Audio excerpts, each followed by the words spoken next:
junio de 2018, Caleb Morris, de 20 años, se fue de excursión en solitario al Parque Nacional de Canyonlands, en Utah. Fue visto por última vez cerca de un pronunciado descenso que los lugareños llaman la Escalera Dorada. 3 días después, se puso en marcha una operación de rescate a gran escala en estos cañones, pero no se encontró ni rastro del chico. Pasaron 3 meses. Y cuando 2 escaladores que se entrenaban en la pared sur del laberinto observaron un oscuro agujero en la roca, no sabían que dentro les esperaba uno de los hallazgos más espeluznantes de la historia del parque. En una estrecha cueva natural, bajo una capa de ceniza, yacía el cuerpo de Caleb Morris, rodeado de cientos de cerillas quemadas que cubrían el fondo de la trampa de piedra, como si atestiguaran sus últimos intentos de ver la luz. Caleb Morris nació y creció en Albuquerque, Nuevo México. Tenía 20 años, una edad en la que la vida parece interminable y, sin embargo, carente de sentido. Exjugador universitario de fútbol americano, suspendido del equipo tras una pelea en un entrenamiento, atravesaba una mala racha.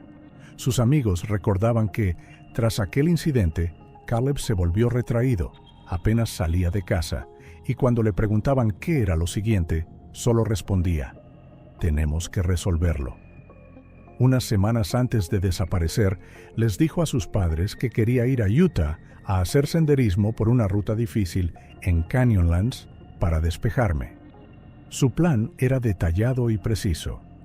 El 24 de junio de 2018, Caleb pasó por el centro de visitantes de la estación de guardabosques de Hans Flat, donde dejó una copia de su ruta. Empezar en The Golden Stairs y descender durante varios días hasta una zona conocida entre los turistas como The Maze, un auténtico laberinto de cañones y cauces secos. El guardabosques que aceptó su solicitud recordó más tarde que el tipo parecía tranquilo, pero permaneció en silencio más tiempo de lo habitual. Su viaje fue captado por las cámaras de la gasolinera de Hyde Marina, el último lugar donde comprar agua y combustible antes de entrar en el parque. Las imágenes mostraban a Caleb llenando el depósito de su todoterreno blanco, comprando varias barritas energéticas, una botella de agua y un mapa de la región. La cajera, Cindy Gray, residente local, dijo más tarde que él preguntó si había cerillas de más a la venta. Ella le aconsejó que comprara 3 cajas por si no volvía hasta la noche. Según otros excursionistas, Caleb emprendió la ruta a la mañana siguiente. Un grupo de 3 personas le vio hacia las 8 cerca de la bajada de la Escalera de Oro. Una de ellas, Travis Holden, dijo a la policía que el chico caminaba despacio, con una gran mochila, y no respondía a los saludos. Parecía concentrado o cansado. Este fue el último testimonio confirmado. Después se hizo el silencio. 4 días después, cuando su hijo no se puso en contacto, los padres se pusieron en contacto con la oficina del sheriff del condado de San Juan. Aquella noche comenzó una operación de búsqueda. Encontraron el todoterreno blanco de Caleb aparcado en un aparcamiento cercano al inicio del sendero. Dentro había los objetos habituales: una botella de agua, un bloc de dibujo y un mapa del parque, aún sin desplegar. No había signos de lucha ni de prisa. Los guardabosques establecieron un centro de búsqueda cerca de Hans Flat. La primera noche, un helicóptero con una cámara termográfica sobrevoló el cañón, pero con el calor del día, sus sensores no captaron nada. Al día siguiente, se unieron voluntarios de Moab y varios equipos caninos. Los perros captaron un débil rastro desde el aparcamiento, pero lo perdieron entre las mesetas de piedra, un lugar donde el viento borra el olor en pocas horas. Canyonlands no perdona los errores. Aquí, la temperatura alcanza los 40 grados centígrados durante el día y cae en picado por la noche. El agua es la única posibilidad de supervivencia, e incluso los viajeros experimentados la llevan consigo. El guarda Todd Allison, que dirigió la búsqueda, escribió en su informe: «En esta parte del parque, un error y una persona desaparece sin dejar rastro. No hay senderos ni señales, solo roca y sol. Durante la primera semana, los equipos de búsqueda peinaron más de 50 kilómetros cuadrados de territorio. Utilizaron drones y revisaron fotos aéreas, pero solo encontraron huellas de neumáticos viejos, los restos de muchos otros excursionistas y ningún objeto que pudiera relacionarse con Caleb. Al cuarto día, uno de los voluntarios informó de que había visto huellas recientes de botas cerca del lecho de un arroyo seco. Pero los expertos determinaron que las huellas habían sido dejadas por animales, coyotes o zorros. Los padres llegaron a Utah el quinto día de búsqueda. Todos los días esperaban en el cuartel general, veían a los rescatadores regresar del cañón cubiertos de polvo y asintiendo en silencio para indicar que no había novedades. La prensa local empezó a escribir sobre la desaparición del joven atleta de Nuevo México, y las cadenas de televisión mostraron imágenes de interminables acantilados en los que incluso los helicópteros parecían diminutos. Los 3 últimos días de búsqueda fueron los más difíciles. Calor, viento, laberintos de piedras sin puntos de referencia. Los pilotos informaron de que incluso desde el aire era difícil distinguir una sombra de una cavidad en la roca. Uno de los rescatadores confesó a los periodistas: "Aquí puedes caminar a unos metros de una persona y no darte cuenta". Al 11º día, la operación de búsqueda se redujo. Se dejaron algunas fuerzas para realizar sobrevuelos y comprobaciones periódicas, pero Caleb Morris fue declarado oficialmente desaparecido. Su nombre se añadió a la base de datos federal de personas desaparecidas en parques nacionales. Para la familia, esto no fue una sentencia, sino un vacío. Los guardas que participaron en la búsqueda admitieron más tarde que este caso les dejó una sensación de incompletud. Normalmente, en estos casos, encuentran al menos una mochila, zapatos o piezas de equipo, pero esta vez, nada. Solo el vacío, el eco de sus propias pisadas y el silencio infinito del laberinto que absorbe todo lo que se mete dentro. Canyonlands recuperó la paz, pero para los Morris, cada día era una repetición de aquella primera llamada en la que se perdió la conexión. Su hijo fue en busca del silencio y se convirtió en parte de él. Cuando pasaron más de 2 semanas desde la desaparición de Caleb Morris, la operación de búsqueda empezó a desvanecerse. El calor se hacía insoportable y las piedras se calentaban durante el día, de modo que incluso por la noche desprendían el aliento caliente del desierto. Todas las mañanas despegaba un helicóptero con una cámara termográfica, pero entre los miles de rocas calientes, los aparatos no registraban más que el resplandor cegador del sol. Desde el aire, la zona parecía otro planeta: cañones caóticos, mesetas interminables, un laberinto de grietas y arroyos secos donde hasta una sombra parecía un fantasma. 3 grupos de rescatadores y voluntarios trabajaban sobre el terreno. Descendieron a las hondonadas más profundas, revisaron cuevas, taludes y fragmentos de roca. Tuvieron que arrastrarse por algunas zonas, asegurándose con cuerdas. Uno de los rescatadores recordó que el olor a piedra caliente era tan denso que parecía que la propia tierra estuviera ardiendo. Todos los días de búsqueda terminaban igual, sin resultados. La operación concluyó oficialmente el 19º día. El informe del Servicio de Parques afirma que se habían registrado más de 40 millas cuadradas de terreno. Se utilizaron drones, cámaras termográficas y 3 perros de búsqueda. No se hicieron nuevos hallazgos, ni un solo objeto que pudiera atribuirse a Caleb. Solo viejas huellas de otros excursionistas y algunas botellas de plástico abandonadas que no venían al caso. Una vez concluido el trabajo de campo, el caso pasó a manos del Departamento del Sheriff del Condado de San Juan. La investigación se asignó al detective Mark Gens, un agente experimentado que había trabajado en casos similares en zonas montañosas. Empezó por lo más obvio: comprobar la ruta dejada por Caleb en la estación de guardabosques de Hans Flat. El mapa mostraba que el chico planeaba regresar por el mismo camino por el que había bajado, por la escalera dorada. Ningún testigo le vio en el camino de vuelta. La primera versión era la más simple: un accidente. El laberinto tiene muchas fallas y grietas verticales de más de 10 metros de profundidad. Si una persona cae dentro, es casi imposible encontrar el cuerpo. La segunda versión es el ataque de un animal salvaje. El informe afirma que hay pumas en la zona, aunque los casos de ataques a humanos son extremadamente raros. Sin embargo, no había sangre, ropa ni signos de lucha. La tercera versión es una desaparición voluntaria, pero los informes financieros mostraron que su cuenta permanecía intacta. Todas las tarjetas, teléfono y documentos permanecían en el coche. No hubo transferencias, compras, reservas después del 24 de junio. El detective entrevistó a todos los que habían visto a Caleb antes de la excursión. El guarda forestal que le tomó la solicitud dijo que el chico parecía concentrado, pero no deprimido.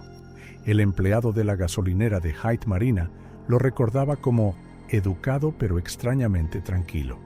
Los voluntarios que participaron en la búsqueda no pudieron encontrar nuevas huellas. El laberinto estaba en silencio. Unas semanas más tarde, cuando el caso se había convertido casi en un archivo, un turista de Colorado llamado Nathan Wood se dirigió a la policía. Afirmaba que el día de la desaparición de Caleb había tomado varias fotografías del paisaje cercano a la formación Las Gotas de Chocolate. Una de ellas mostraba la figura de un hombre con una chaqueta oscura de pie al borde de un saliente, mirando hacia un estrecho cañón lateral. Wood no le prestó mucha atención hasta que vio una foto del niño desaparecido en las noticias. Los expertos compararon los contornos, altura, forma de la mochila, incluso la ubicación de la gorra, y todo coincidía. Esto dio una nueva dirección a la búsqueda, pero la zona que buscaba Caleb resultó ser una de las más peligrosas de todo el parque. No había senderos ni comunicaciones e incluso un helicóptero no podía aterrizar debido a la superficie irregular. El detective Hans ordenó un segundo vuelo con cámaras de alta resolución. Durante 3 días filmaron cada barranco, cada sombra, pero esta vez no había ni un solo indicio. Las imágenes solo muestran interminables acantilados que brillan en el aire. Mientras tanto, la familia Morris seguía intentándolo. El padre de Caleb, Paul, junto con voluntarios, continuó la búsqueda durante varias semanas después del fin oficial de la operación. Imprimió carteles con la foto de su hijo por su cuenta y los colocó en los pueblos de los alrededores del parque: Moab, Hanksville, Green River. La madre, Laura, accedió a una entrevista con una cadena de televisión local, donde pidió entre lágrimas a cualquiera que pudiera haber estado en el laberinto en aquellos días que informara del más mínimo detalle. Cientos de espectadores vieron su actuación y al cabo de una semana, la policía recibió docenas de llamadas. Alguien afirmó haber visto a Caleb en la carretera, cerca de la ciudad de Monticello, mientras que otros dijeron que había pasado la noche en un camping de Moab. Pero ninguna de las versiones fue confirmada. Las cámaras de vigilancia, los informes de los hoteles, los registros bancarios, todo indicaba lo contrario. Después del 24 de junio, desapareció para siempre. En agosto, el caso fue clasificado oficialmente como caso sin resolver.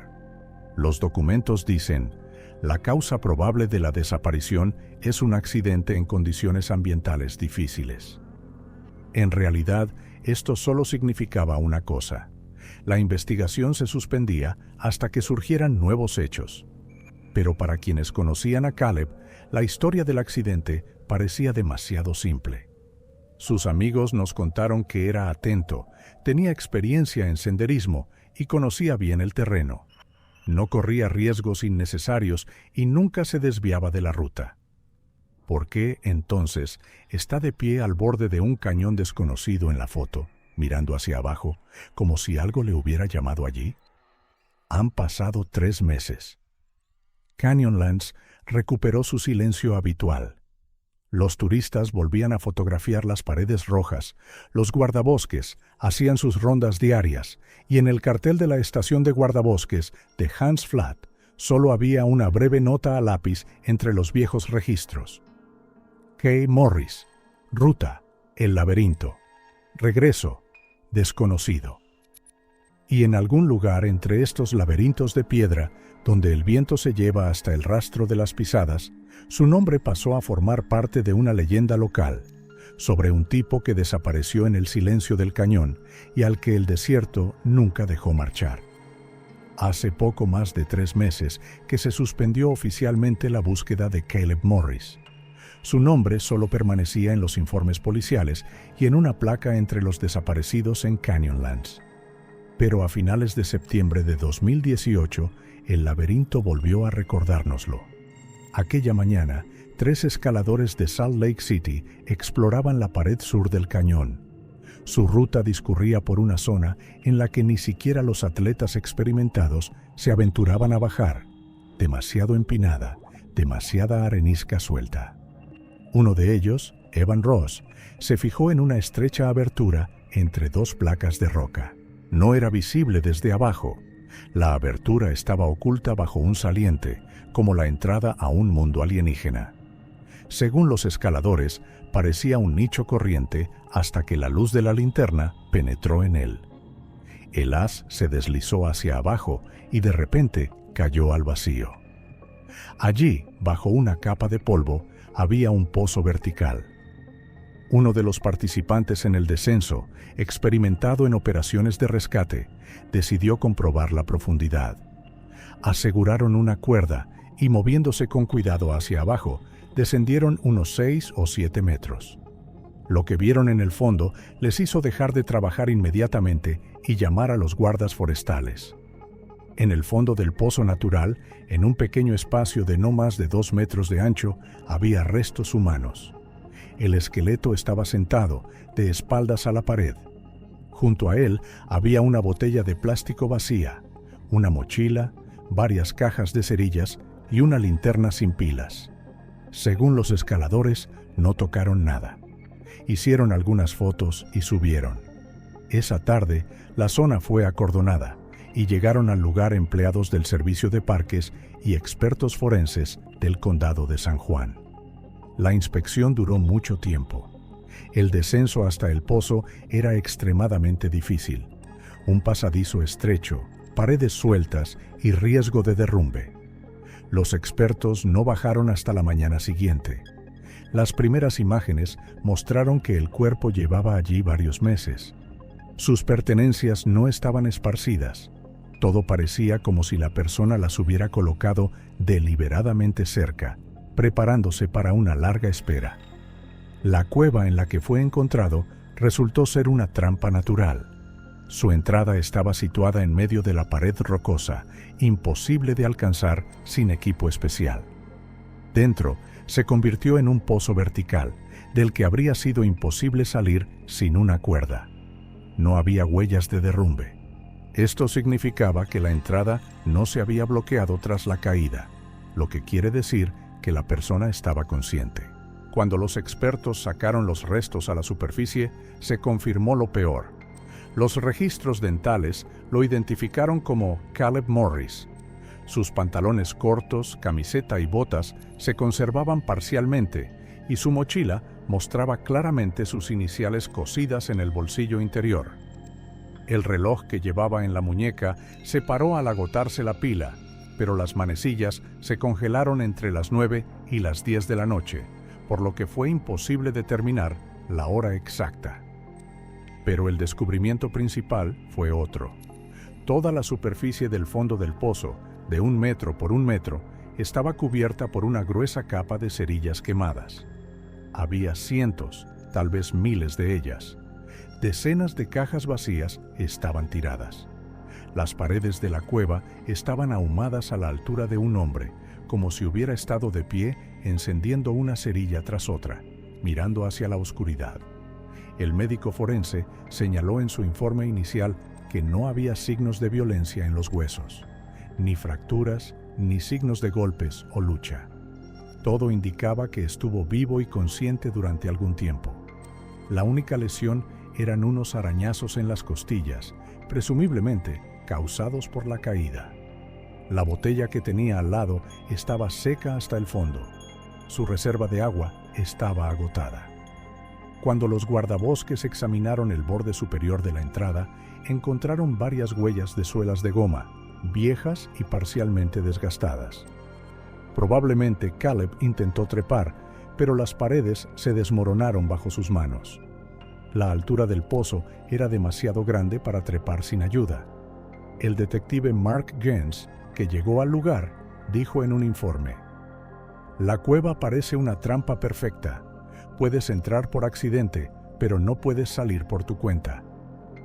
En la superficie no había señales de lucha ni de presencia extranjera. Parecía como si él mismo hubiera caído en el agujero, quizá buscando refugio del calor o esperando encontrar un atajo entre las rocas. Cuando el cuerpo fue trasladado a la morgue, los expertos observaron otro detalle. Los dedos de Caleb estaban carbonizados, pero no por las llamas de un gran incendio. Parecía el resultado de un contacto prolongado con cerillas. Algunas de las cajas tenían restos de sudor, uñas y pequeños trozos de piel, todo lo cual indicaba un intento desesperado, casi mecánico, de mantener las luces encendidas. Para los guardas forestales que vieron el lugar por primera vez, la escena quedó grabada de forma indeleble en sus recuerdos. Uno de ellos, veterano de las operaciones de búsqueda, declaró posteriormente a los periodistas: «He visto muchas cosas, caídas, calor, personas que fueron encontradas años después. Pero en aquella cueva había algo diferente. Era como si no acabara de morir. Miraba en la oscuridad e intentaba ver algo». Los expertos han sugerido que Caleb pudo quedar atrapado por accidente al caerse mientras descendía o exploraba un pasadizo lateral. Pero el gran número de cerillas, más de 20 cajas, seguía siendo un misterio. ¿De dónde procedían? Sus pertenencias encontradas en el coche no contenían suficientes provisiones para una larga caminata. Alguien podría habérselas dado más tarde, o podría haberlas cogido de un lugar que aún no se ha encontrado. La versión oficial de su muerte sigue siendo incierta. La causa fue la deshidratación y el agotamiento. Sin embargo, para quienes vieron el lugar, todo parecía diferente. Era como si el propio laberinto hubiera arrastrado al chico a sus profundidades, obligándole a encender la misma pequeña chispa una y otra vez hasta que se apagó con su aliento. El cuerpo de Caleb fue sacado de la cueva, pero el laberinto dejó huellas de su presencia. Las paredes cubiertas de hollín, las cerillas esparcidas, el olor a quemado, todo ello permaneció allí, bajo el saliente de la roca, como un recuerdo del hombre que intentó evitar ahogarse en la oscuridad hasta el final. Y la principal pregunta que sigue sin respuesta es cómo llegó allí. ¿Llegó allí por sus propios medios o alguien lo arrojó allí? Cuando el cuerpo de Caleb Morris salió a la superficie, los guardabosques consideraron que el caso estaba casi cerrado. Los informes ya habían incluido la fórmula muerte por accidente, e incluso el detective Gens, encargado de la investigación, admitía que la posibilidad de encontrar algo nuevo era mínima. Pero unos días después de que los expertos del laboratorio regresaran a la cueva para un examen adicional, todo cambió. Durante un segundo examen, en el que se tomaron muestras de hollín de la superficie de la pared, un forense de Salt Lake City observó una irregularidad a la altura del pecho del hombre. Se trataba de arañazos, similares a grietas naturales, pero con una dirección clara. Todos se extendían de izquierda a derecha, como líneas de escritura.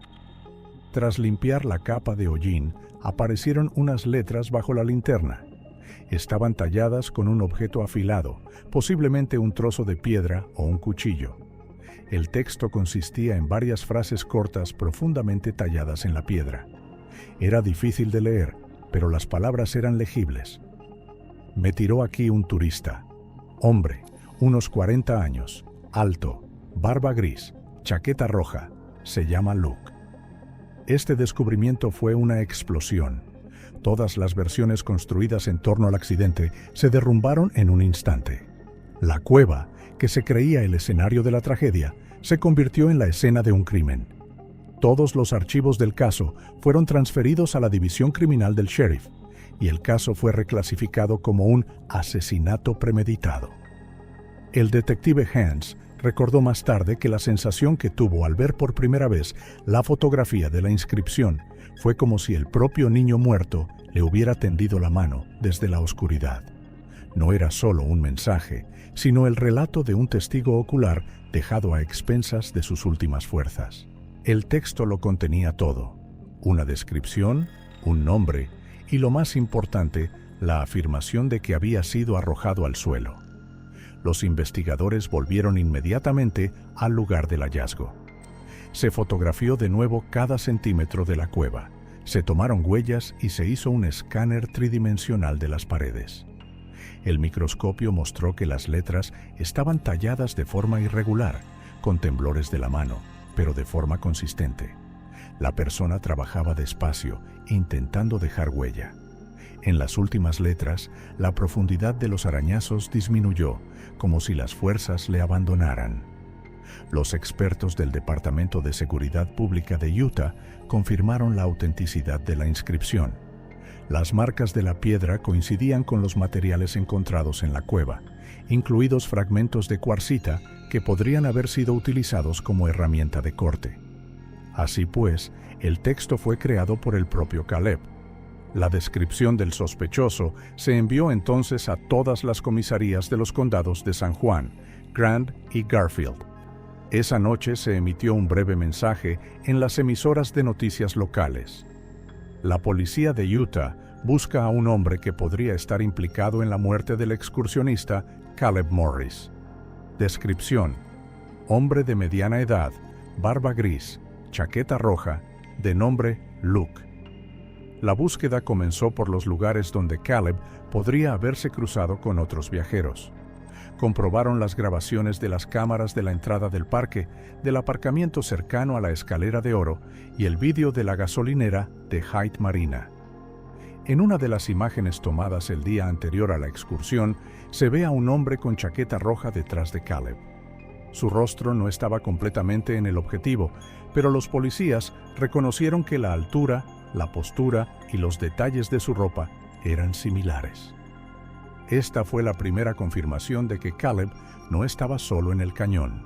En las semanas siguientes, los detectives recorrieron los pueblos circundantes de Moab, Hanksville y Torrey. Comprobaron campings, cafeterías, pequeños hoteles y hablaron con empleados de tiendas. El propietario de un motel de carretera dijo que a principios de junio, un hombre llamado Luke, con barba canosa, que viajaba en una vieja camioneta Ford, se alojó con él. Solo pasó una noche allí y dejó una extraña impresión, silencioso pero atento, como si escuchara constantemente los sonidos que le rodeaban. Cuando se le pidió que firmara el libro de visitas, solo dejó las iniciales LE. La policía se incautó de imágenes de las cámaras de vigilancia del motel. Las imágenes muestran a un hombre con barba gris rojiza entrando en la habitación con una mochila grande. Lleva una chaqueta roja. Este vídeo se convirtió en una prueba clave. Coincidía con la descripción dejada en la pared. Sin embargo, resultó extremadamente difícil localizar al hombre. La matrícula de la camioneta no captaba totalmente el campo de visión de la cámara, y no había rastro de él en la base de datos de reservas ni en las transacciones bancarias. Había pagado en efectivo. Todo parecía indicar que este Luke estaba acostumbrado a desaparecer sin dejar rastro. Los detectives no descartaban que el conflicto se hubiera producido en el sendero, quizá por una nimiedad, como es habitual entre los excursionistas que pasan días aislados y agotados. Sin embargo, el motivo seguía sin estar claro. Caleb no llevaba dinero, joyas ni equipo valioso. Su vieja mochila y un simple cuchillo no podrían haber atraído a un ladrón. Entonces, ¿por qué lo arrojaron al pozo? Los expertos en psicología del comportamiento sugirieron que el sospechoso podría haber sido un solitario agresivo, una persona que vive sobre ruedas, permanece cerca de parques nacionales y se aleja de la gente. Estos viajeros no suelen dejar ningún rastro oficial, duermen en su coche, no utilizan mapas y no hablan con la policía. Los padres de Caleb se enteraron de la inscripción por las noticias. Después, la madre del chico accedió a conceder una breve entrevista a un canal local. Habló en voz baja, intentando contener las lágrimas. Ahora sabemos que no estaba solo. Intentó decirnos quién lo había hecho. Luchó, incluso cuando sabía que no tenía ninguna posibilidad. Sus palabras fueron citadas en muchos periódicos de Utah. Tras la aparición de este llamamiento, la policía recibió decenas de llamadas. La gente decía haber visto a un hombre con una chaqueta roja en distintas partes del estado. Algunos en la autopista cerca de Arches, otros en un motel cerca de Moab. Se comprobaron todos los informes, pero los resultados no fueron concluyentes. Ninguno de los testigos pudo decir con exactitud cuándo habían visto al hombre, y lo que es más importante, si se trataba realmente del mismo hombre. Una rueda de prensa oficial celebrada a finales de octubre mostró que la investigación había entrado en una fase activa. Se inició la búsqueda de un turista no identificado llamado Luke, de unos 40 años, que podría haber estado en el parque Canyonlands entre el 23 y el 27 de junio. Su foto, reconstruida a partir de descripciones de testigos presenciales y grabaciones de cámaras, se publicó en todos los medios de comunicación regionales. Para los detectives, el caso se convirtió en una auténtica cacería. Por primera vez en meses, tenían un nombre, un rostro y una historia que podían rastrear. Alguien con chaqueta roja y barba gris seguía el mismo camino que Caleb. Y si las palabras grabadas en la fría pared son ciertas, fue la última persona que vio antes de morir. A finales de octubre, la investigación del caso de Caleb Morris recibió un avance inesperado. Nuevas imágenes de vigilancia tomadas en un puesto de carretera situado en una autopista cerca de Hanksville proporcionaron a los investigadores lo que llevaban meses esperando: una imagen nítida del rostro de un hombre vestido con una chaqueta roja. Las cámaras lo captaron saliendo de la tienda con una bolsa de comestibles, subiendo a un todoterreno oscuro y alejándose en dirección al parque Canyonlands. Tras pasar la grabación por una base de datos federal, se identificó la imagen. Se trataba de Luke Evans, de 42 años, residente en Salt Lake City. Era un antiguo mozo de almacén de una empresa de transportes, sin familia ni domicilio fijo en los últimos años. Su expediente revelaba un pasado muy distinto del que se suponía en un principio. Ya tenía antecedentes penales, por agresión, robo y tenencia de armas.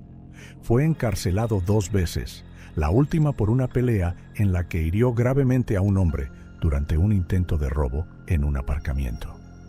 Tras su puesta en libertad anticipada, desapareció de la vista de la policía. Los detectives se dieron cuenta enseguida de que no se trataba de un turista ni de un viajero errante. Se trataba de un delincuente experimentado que sabía cómo desaparecer. Evans solo llevaba unos meses trabajando en el almacén y después, según sus compañeros, simplemente no acudía a su turno. Fue visto por última vez a principios de verano, más o menos cuando Caleb se fue de excursión. Los investigadores comprobaron sus últimos contactos. El teléfono registrado a nombre de Evans no se había utilizado desde finales de junio. Las tarjetas bancarias tampoco se habían utilizado. Esto significaba que o bien vivía enteramente en efectivo o bien había abandonado la ciudad hacía tiempo. Pero cuanto más averiguaban los detectives, más claro se hacía el panorama. Evans actuaba como un cazador. Su antiguo compañero de almacén, que accedió a testificar, lo describió como un hombre tranquilo pero muy atento. Dijo que Luke hablaba a menudo de dinero fácil y se jactaba de conocer lugares donde encontrar tontos con cartera. En su taquilla, tras ser puesto en libertad, se encontraron varios mapas de parques nacionales: Canyonlands, Zion, Bryce Canyon, todos con marcas de rutas poco utilizadas por los turistas. El análisis de los registros telefónicos confirmó que Evans había visitado zonas remotas de estos parques en numerosas ocasiones. En los últimos 2 o 3 años, apagaba regularmente su teléfono durante varios días en zonas sin comunicación y luego reaparecía en ciudades donde empeñaba o vendía por internet material turístico, tiendas de campaña, mochilas, cámaras caras. Todo parecía un plan bien establecido. Los expertos en análisis criminal calificaron su tipo de comportamiento de modelo depredador móvil. Así actúan los delincuentes que no se aprovechan de personas concretas, sino de situaciones. Eligen a una víctima entre las que viajan solas, la atacan y roban rápidamente, y los rastros se pierden en lugares desiertos. Los parques nacionales, donde los campings están separados por decenas de kilómetros, se han convertido en un entorno ideal para este tipo de depredadores. Evans, según los investigadores, utilizó un método sencillo pero eficaz. Esperaba a que el turista se alejara de las rutas principales y le seguía. Atacaba de repente, casi siempre por la noche. Se llevaba dinero, teléfonos y equipos, y se deshacía de los testigos, sabiendo que el cadáver en el desierto podría no encontrarse en años. El informe del FBI afirma que al menos 5 personas han desaparecido en los parques del sur de Utah en los últimos 3 años. Todos ellos eran solitarios que viajaban solos, todos ellos por senderos poco poblados. Hasta entonces, nadie relacionaba los casos. Hasta que no se identificó a Luke Evans, no empezaron a surgir puntos en común: la hora, el lugar y la forma de desaparición. Uno de los investigadores que trabajaba en otro caso, la desaparición de un turista de Flagstaff, recordó que una de las cámaras de vídeo de la gasolinera también mostraba a un hombre con chaqueta roja. En aquel momento, este hecho no se consideró importante. Ahora volvieron a verlo y el rostro era el mismo. Poco a poco se iba perfilando el retrato de un hombre que había convertido el crimen en un oficio. Evans no era un loco ni un asesino en serie en el sentido clásico. Actuaba calculadamente, fríamente, con precisión matemática. Sus crímenes eran rápidos, imposibles de rastrear y sin riesgos. Luke Evans no dejó un cuerpo, dejó una ausencia. Y esta ausencia duró años. Su único error fue arrojar a Caleb no a un barranco vacío, sino a una trampa natural donde pudo dejar un mensaje. Fue esta inscripción la que destruyó su perfecta cadena de impunidad. Cuando los expertos compararon las fechas, las rutas y los relatos de los testigos, resultó que Evans estuvo en la zona de Canyonlands los mismos días en que desapareció Caleb. En su viejo coche, que más tarde se encontró abandonado cerca de la autopista, había un mapa con un marcador rojo que rodeaba la zona de El Laberinto. Los detectives se dieron cuenta de que había planificado sus rutas con antelación, utilizando mapas topográficos en los que no marcaba rutas de senderismo, sino pasadizos ocultos, fuentes de agua y lugares desde los que observar a los viajeros. Estos registros indican un planteamiento sistemático. No se limitaba a deambular, sino que rastreaba. También resultó que Evans tenía varias cuentas ficticias en plataformas online de Salt Lake City en las que vendía material. Entre los lotes había artículos que coincidían con las descripciones de los bienes de los turistas desaparecidos. Las pruebas aún no eran directas, pero el rompecabezas empezaba a tomar forma. Un antiguo agente del FBI, invitado como consultor, escribió en su informe: Evans no actúa por impulso, piensa como un cazador. Cada excursión es una temporada de caza para él. Cuando los investigadores revisaron su archivo fotográfico en las redes sociales, observaron otro patrón. En las fotos tomadas en diferentes parques, siempre se mantenía un poco apartado de los demás turistas, y siempre llevaba una chaqueta roja, su marca, como una señal que todo el mundo podía ver, pero que nadie percibía como un peligro. Tras hacerse público su nombre, empezaron a llegar informes de personas de todo Utah que afirmaban haber visto a Evans en aparcamientos o cerca de senderos. Un socorrista de la ciudad de Page dijo que en el verano de 2017, el hombre acudió a la estación para preguntar por los senderos menos utilizados. En aquel momento, nadie hizo caso. Ahora este detalle ha pasado a formar parte de la historia. Era evidente para la policía.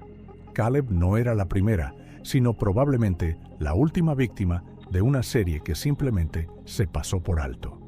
El rastro del delincuente conducía a través de desiertos y cañones, perdido en las fronteras de Arizona y Utah. Y lo más importante, nadie sabía dónde estaba ahora. Canyonlands volvía a ser un lugar de búsqueda, pero esta vez no buscaban a un turista desaparecido, sino a un cazador que cazaba a gente como Caleb. Luke Evans había convertido los senderos desiertos en su negocio y su territorio, hasta que un error hizo añicos su silencio. Una vez identificado Luke Evans, la investigación fue mucho más allá del condado de San Juan. La Oficina Federal de Investigación intervino oficialmente. En pocas semanas, el FBI creó un equipo de análisis independiente para analizar todas las desapariciones de turistas en parques nacionales del suroeste de Estados Unidos ocurridas en los últimos años. El equipo incluía geógrafos forenses, creadores de perfiles de comportamiento y expertos en finanzas digitales. La investigación se basó desde el principio en una idea simple. Evans no actuaba caóticamente. Planificaba rutas y elegía lugares en los que la desaparición de una persona parecía un accidente. Por ello, los detectives decidieron rastrear sus movimientos durante los últimos años. Todos los datos obtenidos de las cámaras de vigilancia, los recibos y los registros en las bases de datos del registro de vehículos se compilaron en un único mapa. Y cuando aparecieron los primeros puntos en la pantalla, el patrón se hizo evidente. Desde junio de 2016 hasta el verano de 2018, se registraron una serie de misteriosas desapariciones de viajeros en 3 estados: Utah, Arizona y Nevada. Casi todas ocurrieron en primavera u otoño, durante la temporada baja, cuando el flujo turístico es menor. Es entonces cuando los servicios de rescate reducen sus patrullas y los lugareños son menos propensos a ir a las montañas. 2 o 3 desapariciones en un año. Siempre parques diferentes, siempre sin signos evidentes de lucha. El análisis mostró que hay cientos de kilómetros entre estos lugares, pero Evans siempre siguió la misma línea. Canyonlands, Zion, Bryce Canyon. En el mapa, esto formaba una especie de triángulo, con sus rutas en el centro. Los expertos del FBI denominaron a este esquema un ciclo espacial, el modelo típico de un cazador que opera en un entorno conocido, pero cambia cada vez el punto de impacto para evitar dejar huellas. Los detectives retomaron viejos casos. Entre ellos destacó un caso en particular: la desaparición de un fotógrafo de 25 años de Colorado, Jason Hale. Desapareció en el Parque Nacional de Zion un año antes de la desaparición de Caleb Morris. Su coche fue encontrado en un aparcamiento cercano al sendero Angel's Landing, pero no así el propio Hale. Todos sus documentos, ropa y agua seguían en el coche. Lo único extraño fue la desaparición de su cámara, un modelo profesional japonés que siempre llevaba consigo. Pocos días después de la desaparición de Hale, la policía encontró un recibo de una tienda de cámaras de Salt Lake City en su mochila, que fue hallada a un lado de la carretera. El dependiente recordó que el hombre había comprado un objetivo nuevo y dijo que se iba de viaje para hacer una serie de fotos de los cañones al amanecer. Después de eso, nunca más se supo de él. Cuando los agentes del FBI buscaban en los archivos de las redes sociales, dieron con un antiguo perfil de Luke Evans, creado mucho antes de la desaparición de Caleb. Entre sus publicaciones había fotos de varios equipos turísticos a la venta. En una de ellas aparecía la misma cámara que el departamento del sheriff estaba buscando en el caso de Jason Hale. El parecido era del 100% hasta el número de serie, que los expertos pudieron reconocer parcialmente en la foto. Esta coincidencia fue la primera prueba directa de que los crímenes de Evans eran sistemáticos. No se limitaba a atacar a la gente, sino que monetizaba sus delitos. Los objetos robados se vendían en pequeñas plataformas en línea bajo la apariencia de equipos de segunda mano. La mayoría de los artículos eran fáciles de vender sin documentos: cámaras, prismáticos, relojes de viaje, cuchillos, paneles solares. La unidad de delitos financieros del FBI se puso tras la pista digital. Evans utilizaba un monedero de criptodivisas registrado con un nombre falso. Esta cuenta recibía regularmente pequeñas cantidades de distintos usuarios tras vender artículos a través de foros cerrados en línea. A lo largo de 2 años, ganó unos $20,000 de esta forma, lo suficiente para viajar sin un trabajo oficial, vivir en moteles y no llamar la atención. Cuando los agentes reconstruyeron sus movimientos, resultó que seguía una disciplina casi ritual. En primavera, hacía viajes cortos a Zion o Bryce Canyon y en otoño a Canyonlands. En verano desaparecía, posiblemente viajando fuera del estado. Todas sus rutas le llevaban por carreteras despobladas, campamentos remotos y lugares donde no había servicio de telefonía móvil. Este comportamiento no era accidental, le garantizaba impunidad. Los analistas del comportamiento describieron a Evans como un hombre con un alto nivel de autocontrol. No dejaba ningún rastro emocional, no escribía cartas, ni se ponía en contacto con familiares, ni alardeaba de sus actos. Su motivación no era el placer, sino un sentimiento de superioridad, el control del espacio y de las personas que desaparecían en él. Uno de los agentes lo expresó con sencillez. Actuaba como un comerciante que compra la vida barata y la vende a trozos. La investigación empezó a conectar las distintas historias en una sola cadena. En las bases de datos del FBI se encontraron al menos 6 desapariciones que coincidían con el esquema de Evans: solitarios, rastros remotos, sin testigos, aparatos electrónicos desaparecidos. Después de cada caso, aparecieron anuncios similares en el mercado de ventas en línea. Las pruebas aún no eran concluyentes, pero el panorama se iba aclarando. A los investigadores se les presentaba la imagen de un delincuente que no actuaba de improviso, sino que trabajaba como un depredador, calculando la energía de cada paso. Construía sus actividades en el espacio como un mapa con cacerías estacionales. La desaparición de Caleb Morris era solo el último punto de esta geografía de la muerte. Los agentes federales estaban preparando un requerimiento a bancos y bolsas de criptomonedas, tratando de rastrear dónde se retiraba el dinero. Al mismo tiempo, otros equipos comprobaban todos los moteles, campings y talleres de reparación de automóviles en los que podría haberse alojado. Todos los testigos describieron a un hombre similar: silencioso, con barba gris, vestido con una chaqueta roja, que nunca dijo a dónde iba. Para el FBI, esta investigación era un ejemplo de un nuevo tipo de crimen, un híbrido entre la delincuencia convencional y un nómada que convertía lo salvaje en una tapadera. Evans no dejaba rastros de civilización, solo rastros de personas desaparecidas. Y ahora los detectives se enfrentaban a la cuestión principal: ¿dónde encontrarlo si su mundo son cientos de kilómetros de desierto, rocas y cañones silenciosos que esconden sus secretos? Tras varios meses de análisis de rastros digitales, la investigación ha llegado a una fase crucial.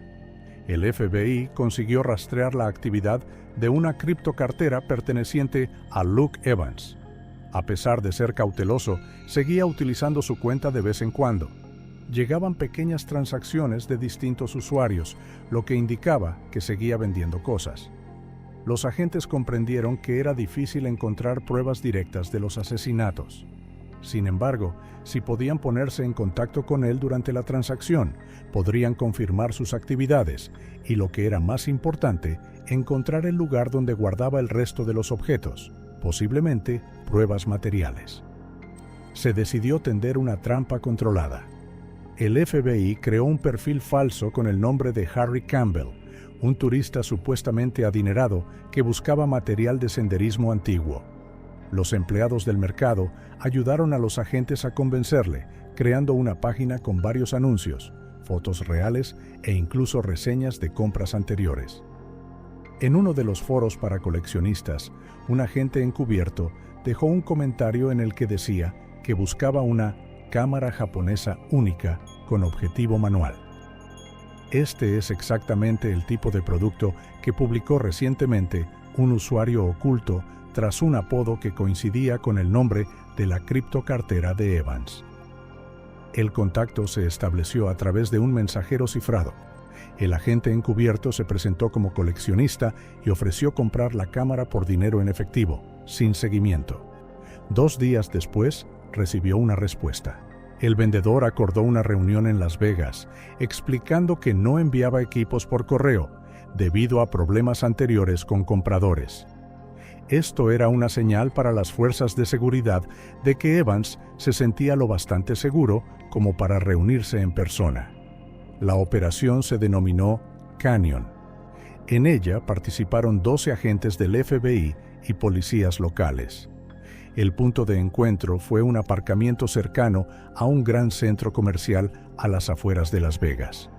Era allí, entre decenas de coches y un tráfico constante, donde resultaba más fácil actuar sin ser visto. El día de la operación llegó a mediados de febrero. El tiempo era seco, el cielo estaba despejado y el asfalto, caldeado por el sol, vibraba de calor. El agente encubierto llegó pronto y aparcó el todoterreno alquilado. En el maletero, junto al auténtico material turístico, había dinero en efectivo marcado. En los niveles adyacentes del aparcamiento había vigilancia, 2 agentes de paisano y otros 2 en una furgoneta con cámaras de vigilancia.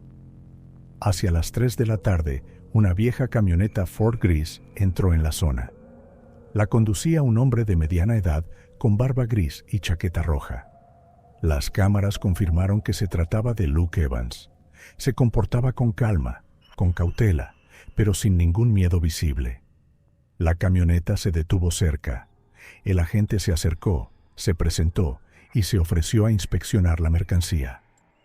Evans sacó del maletero una bolsa negra que contenía una cámara fotográfica en excelente estado. Los agentes observaron todos sus movimientos. Cuando Evans entregó la cámara al comprador, se envió una señal al equipo de captura.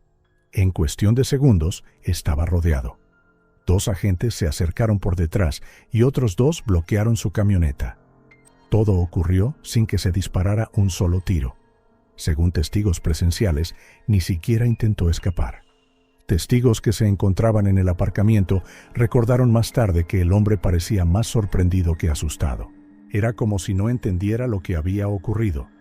Cuando lo tumbaron boca abajo en el asfalto y lo esposaron, no paraba de repetir: «Yo no he hecho nada». En el lugar de los hechos, se incautaron una bolsa con una cámara, dinero en efectivo, varias memorias USB y un teléfono móvil sin tarjeta SIM. Tras su detención, Evans fue trasladado a la oficina del FBI en Las Vegas. Sus huellas dactilares confirmaron al instante su identidad. Figuraba en la base de datos como un delincuente reincidente especialmente peligroso, sospechoso de una serie de atentados contra turistas. Durante el primer interrogatorio, permaneció en silencio, negándose a hacer comentarios, limitándose a pedir un abogado. Según los agentes, su calma parecía antinatural, como si llevara mucho tiempo esperando ese momento. Esa noche, un juez emitió una orden de registro de su domicilio en Salt Lake City. La dirección que figuraba en sus antiguos registros bancarios era una pequeña casa de 2 plantas en las afueras de una zona industrial. Estaba sola, rodeada de un patio cubierto de maleza y varios garajes abandonados. Los residentes de la zona dijeron que veían a Evans con poca frecuencia, normalmente por la noche, cuando llegaba durante unas horas y volvía a desaparecer. Cuando el equipo especial entró en la casa, el aire desprendía un fuerte olor a polvo y metal. La casa parecía abandonada, pero había una lámpara encendida en una de las habitaciones. Sobre la mesa había mapas, cuadernos y varias memorias USB. En las estanterías había material turístico de distintas marcas y en distintas condiciones. Parecía una colección, pero cada objeto tenía una historia diferente. Los investigadores se detuvieron en el umbral. Ya no parecía una tienda de objetos robados, sino un archivo personal. Los expertos del departamento cibernético se hicieron inmediatamente con el ordenador, que funcionaba en modo seguro. Podía contener listas de ventas o fotografías. Los resultados preliminares mostraron que las pruebas contra Evans podían ser mucho más graves que el simple tráfico de artículos robados. Pero oficialmente, la investigación seguía hablando solo de un intento de vender ilegalmente cosas obtenidas por medios delictivos. En el aparcamiento de Las Vegas, todo parecía normal. Un turista y un vendedor, un breve encuentro, cámaras grabando el apretón de manos y el traspaso de mercancías. Sin embargo, para los investigadores era un punto sin retorno. Habían atrapado a un hombre que había permanecido invisible entre los cañones durante años.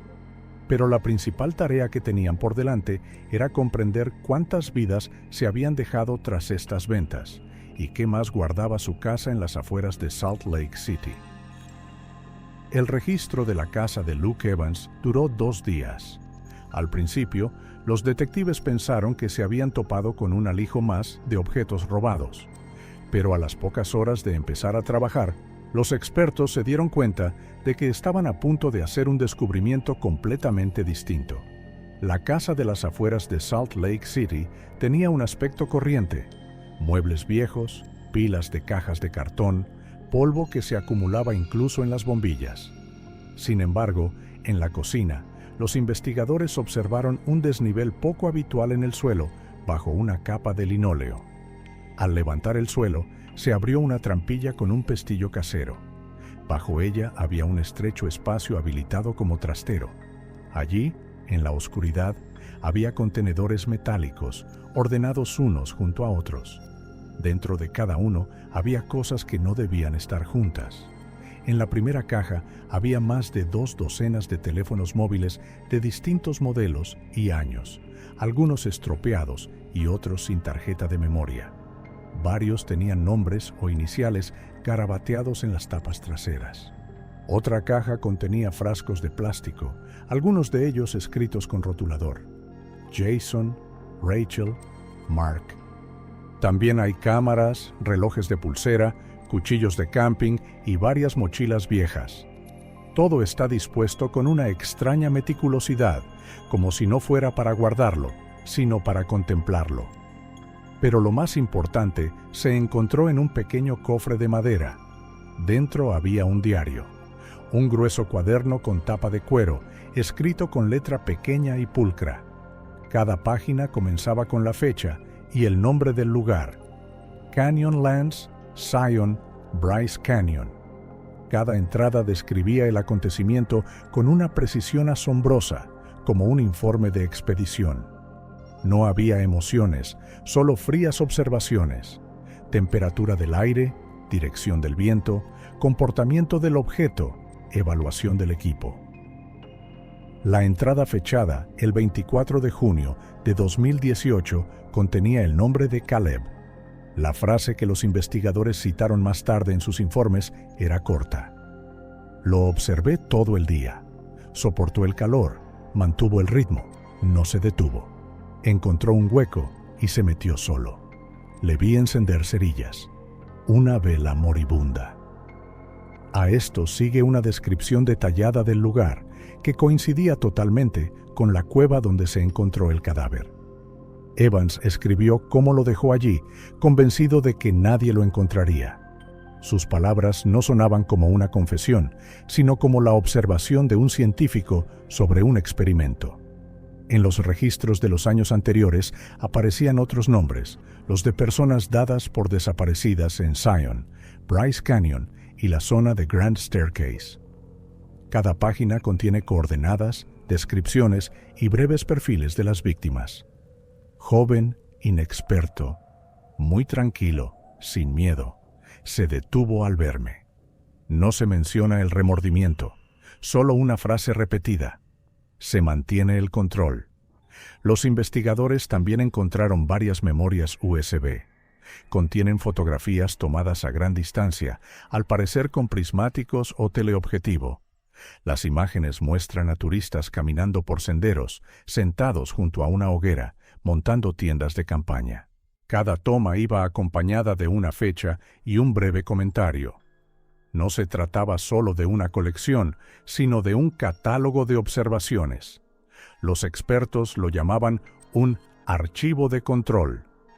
Para Evans, estos objetos no eran trofeos en el sentido habitual. Eran símbolos del poder que ejercía sobre el espacio y sobre las personas que se perdían en él. Su método no era la crueldad física, sino una sensación de presencia invisible. Actuaba como un cazador que no se complace en el golpe, sino en el momento en que la víctima se da cuenta de que no hay escapatoria. La descripción de Caleb ocupaba toda una sección del diario. En ella, Evans escribió que el chico le recordaba a sí mismo en su juventud. Fuerte, testarudo, pero demasiado confiado en sus propias capacidades. Al final de la entrada había una frase: vio la luz que había creado y él mismo la apagó. Para los detectives, esto era una prueba no solo del crimen, sino también de la retorcida lógica que utilizaba Evans. Una vez finalizado el registro, todo el material encontrado fue trasladado al laboratorio criminalístico del FBI en Denver. Allí se confirmó: el ADN de los frascos y los cuchillos pertenecía al menos a 3 personas cuya desaparición se había denunciado en años diferentes. Los teléfonos móviles extraídos de las cajas contenían fotos tomadas por los propietarios, las últimas antes de desaparecer. Las pruebas eran suficientes para presentar cargos por varios asesinatos en primer grado. Los fiscales no dudaban de que esta vez no se saldría con la suya. Sus crímenes no eran aleatorios, sino sistemáticos. Cada turista que mataba formaba parte de un distorsionado juego de supervivencia. Cuando los investigadores mostraron las fotos a las familias de los desaparecidos, la mayoría reconoció las pertenencias de sus seres queridos. Para ellos fue a la vez doloroso y aliviador. Tras años de silencio, por fin tenían una respuesta.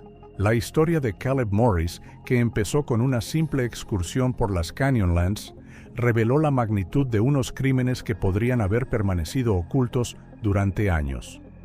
Para la sociedad, este caso se convirtió en una advertencia.